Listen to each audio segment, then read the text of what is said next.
এখন একবার গভীর থেকে চিন্তা করে দেখেন যে যদি আসলে 2026 সালে এটি বাস্তবায়ন হয় তাহলে বাংলাদেশ শিক্ষা ব্যবস্থার কী অবস্থা হবে। যদি এত সহজ পদ্ধতি গ্রহণ করা হয় তাহলে তো ফলাফাইন পড়ালেখা করতো না।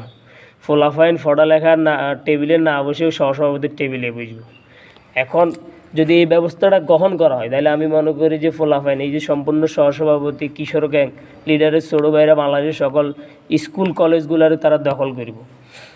এখন আসল কথা হচ্ছে নাইট কাকু আমরা খুব মিস করি। যদিও আপনার সময় ফলাফাইন আপনারা নিয়ে টল করতে আপনি কিন্তু একের লোক আছিলেন। আপনার পরে আসলো দীপুমণি আন্টি, উনি বাংলাদেশ শিক্ষা ব্যবস্থার জঘন্য অটোপাস দিয়ে একবারে শেষ করে দিয়ে চলে গেছে। এখন আমি নেত্রীর কাছে অনুরোধ করব যে আপনি বাংলাদেশের সকল সেক্টরকে যেভাবে তদারকি করেন, শিক্ষাক্ষেত্রেও যদি এভাবে তদারকি করেন তাহলে বাংলাদেশ শিক্ষা ব্যবস্থায় থাকবে, নাহলে বাংলাদেশ শিক্ষা ব্যবস্থা খুবই জঘন্য হয়ে যাবে এবং বিলুপ্ত হয়ে যাবে।